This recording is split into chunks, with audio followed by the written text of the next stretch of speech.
Olá pessoal, tudo bem? Vamos continuar o nosso estudo do sociólogo francês Émile Durkheim. Hoje nós vamos conhecer o que ele pensou, o que ele falou acerca dos fatos sociais. Certo? Semana passada nós falamos um pouco sobre isso, mas hoje nós vamos falar mais claramente aquilo que Durkheim pensou, o que seria então um fato social. Tá certo? Vou colocar aqui para vocês na tela e vocês podem acompanhar a leitura aí. Vamos lá? Durkheim e os fatos sociais. Durkheim também tem como objeto de estudo os fatos sociais. Ele considera a socialização um fato social amplo e revela que os fatos sociais têm três características fundamentais. Percebam, é importante vocês conhecerem isso aqui, certo? Principalmente alunos do terceiro ano. Eu preciso ligar Durkheim ao fato social e saber as características dos fatos sociais segundo Durkheim. Veja que são três: exterioridade, generalidade e coerção. Coerção. Na exterioridade nós temos a seguinte definição: existem e atuam sobre os indivíduos independentemente de sua vontade ou adesão consciente. Isso aqui tem basicamente a ver com leis, com tradições, com costumes que são estabelecidos. Lembram lá das entidades que são importantes na sociedade, das instituições que são importantes na sociedade, a questão da família, da igreja, do Estado, tá? Da educação, da escola, que são importantes. Então, quando você nasce dentro de uma sociedade, você não escolhe o tipo de escola que aquela sociedade tem. Ela te é imposto. Você não escolhe as leis que aquela sociedade tem. Essas leis te são impostas, certo? E você tem que se submeter a ela. Porque você pode escolher não se submeter, mas aí nós vamos ver um pouquinho na frente, que é o terceiro aspecto aqui, a questão da coerção. Se você não obedece, algo vai acontecer para coagir você a você obedecer, tá certo? Mas o fato é que essa característica do fato social, está aí, a exterioridade. Você nasce num lugar onde já tem um sistema, onde a sociedade já tem a sua forma de agir, a sua forma de viver, a sua forma de conviver. Enfim, você não tem nenhum domínio sobre isso, mas, pelo contrário, essa coisa exteriormente começa a afetar você. Tá certo? Depois a gente tem aqui a generalidade, é social todo fato que é geral, isto é, que se repete em todos os indivíduos, ou pelo menos na maioria deles. Eu vou dar um exemplo aqui que foge um pouquinho da nossa realidade brasileira, que é o exemplo da religião. Eu gosto muito de trabalhar da religião, com a religião, e falar sobre a religião, porque falar da religião é falar de humanidade, né? A história do mundo é a história da religião, ou vice-versa, a história da religião é a história do mundo. Ah, no nosso país, como nós somos um país baseado em leis que tornam o Estado laico, a gente tem essa diversidade de religião, essa possibilidade de viver numa religião, mesmo que foi dada com os nossos pais, a questão da exterioridade, a gente frequenta nos primeiros momentos da nossa vida, mas posteriormente a própria Constituição nos diz claramente que nós temos o direito de crer em qualquer religião e inclusive de mudar de religião. É um texto que está na Constituição do nosso país. Mas existem países, como a Arábia Saudita, por exemplo, o Irã e outros, que são regidos pela Sharia, né, que é a lei é, da, do Islã. E aí, as suas leis não permitem essas coisas. Né, essa mudança de religião, essa liberdade para você agir de acordo com o seu pensamento. Então, essa generalidade se aplicaria muito claramente num país desse tipo. Eu estou dando um exemplo, esse exemplo pode ser aplicado em outras coisas.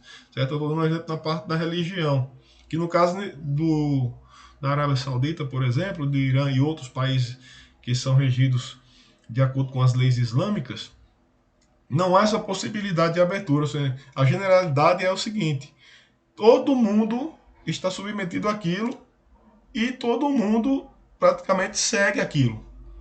Os que não seguem, aí entra a terceira característica aqui que é apresentada por Durkheim com relação aos fatos sociais, a questão da coerção.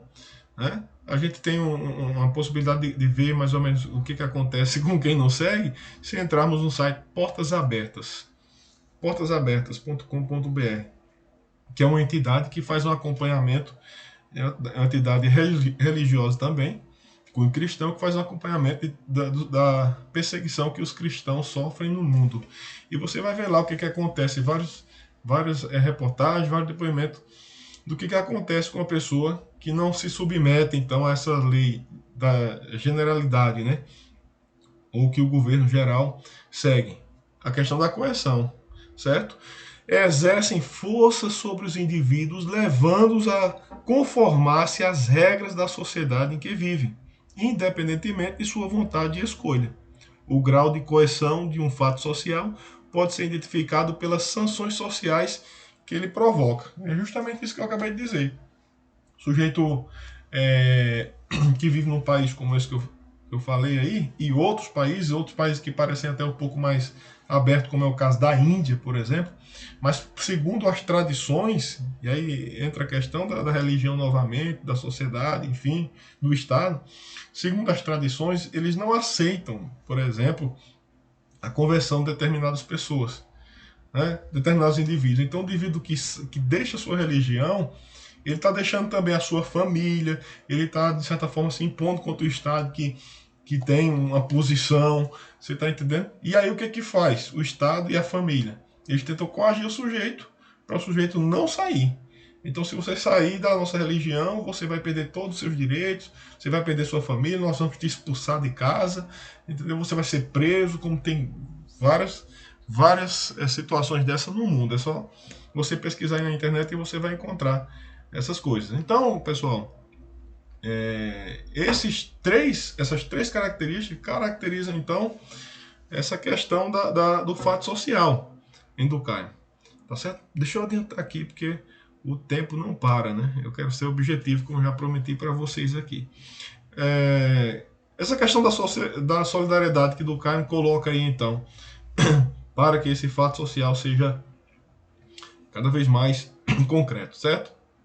Ao analisar a sociedade industrial do século XIX, Durkheim percebeu que os laços que prenderiam os indivíduos uns aos outros nas mais diferentes sociedades seriam dados pela solidariedade social, sem a qual não haveria uma vida social. A solidariedade social é observada por Durkheim da seguinte maneira: duas maneiras que ele coloca os aspectos da solidariedade social: a solidariedade mecânica e a solidariedade orgânica. Na mecânica, nós temos a explicação da seguinte forma: a solidariedade mecânica, ela tem uma consciência coletiva que prevalece sobre a consciência individual. Depende da extensão da vida social que a consciência coletiva ou comum alcança.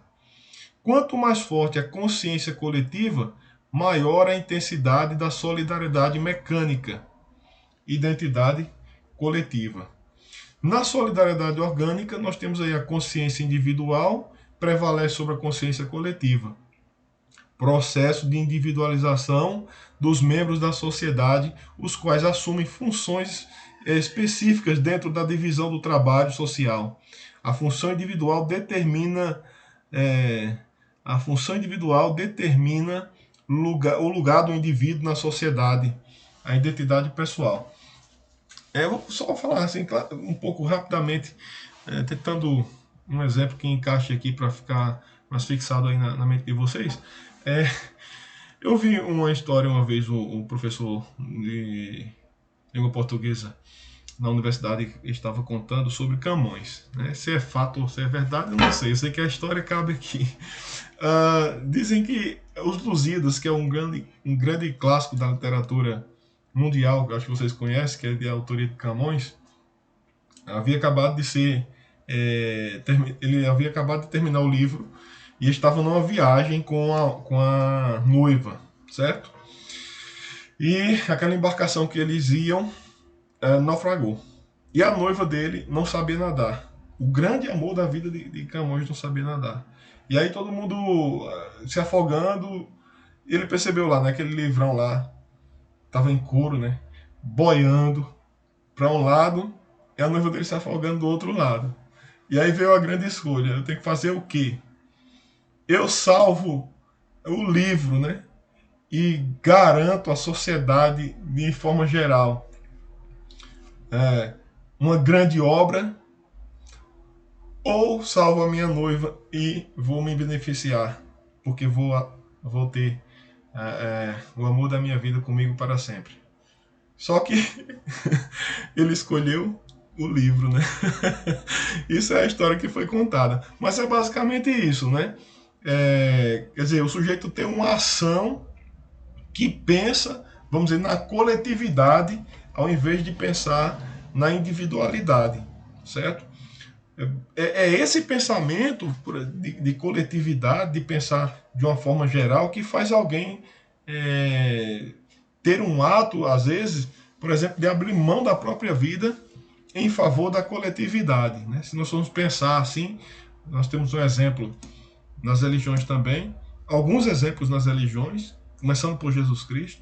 Temos nas religiões atuais exemplos também, de uma forma um pouco mais radical, se nós formos ver nessas religiões, como eu falei, sobre o Islã, aqueles caras que são homens bombas, essas coisas, esses terroristas, né?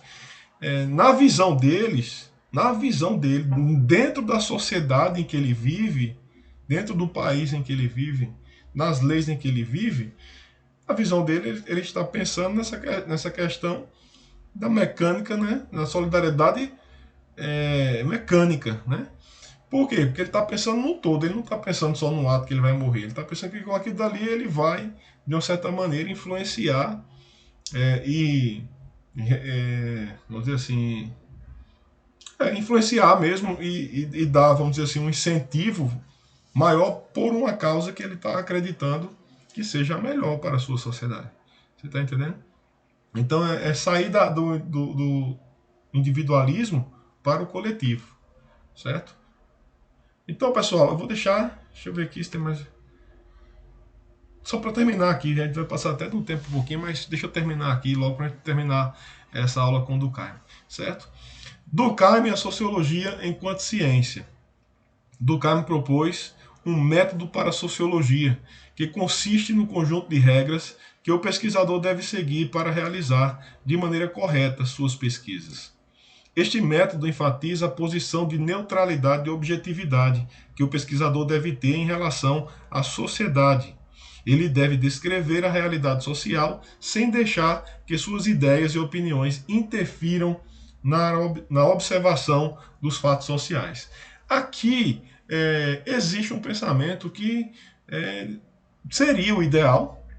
Quer dizer, eu vou falar alguma coisa sobre política, eu não devo fazê-la ou falar a partir dos pontos de vista ou dos meus pressupostos, dos meus interesses por partido A ou partido B. Eu devo falar com neutralidade. Eu vou falar sobre religião, também não posso tomar partido com relação às minhas crenças, com relação às minhas convicções, aquilo que eu espero da religião. Falar de família da mesma forma. A Durkheim diz, não, tem que se pôr à parte e não deixar que os seus sentimentos interfiram nessa sua pesquisa, nesse seu modo de observar, então, os fatos sociais. Nessa questão aí, eu vou tirar da tela porque eu já vou encerrando aqui. Nessa questão aí, o Durkheim foi questionado, certo? Por quê? Porque a grande pergunta é como é que é possível nós fazermos isso? Como é que é possível nós termos uma formação, nós temos uma ideia, nós estamos dentro de uma sociedade, sermos influenciados ou influenciados por essa sociedade e na hora de analisar a gente conseguir fazer com que nada do que a gente pensa, nada do que a gente declara ou do que a gente vive com relação a essa sociedade venha influenciar naquilo que agora eu vou pesquisar. É um desafio muito grande e que, segundo críticas que foram feitas a Durkheim, é impossível, porque querendo ou não, em uma leitura que você faz da sociedade, você vai ter os seus pressupostos que, de uma maneira ou de outra, por mais que você tente ser isento, você vai ser influenciado. Mas o que importa, se for questão de fazer uma prova, é o que ele pensou. E ele pensou isto, ou seja, que o indivíduo que vai analisar, pensar, observar os fatos sociais, ele deve fazer isso de forma isenta, não deixando que nada interfira na sua avaliação. Então, pessoal, é isso. Eu vou deixar as atividades com vocês e nós nos encontramos na próxima semana com o Max Weber, outro clássico da sociologia, certo? Com certeza vocês irão gostar também do Max Weber. Um abraço.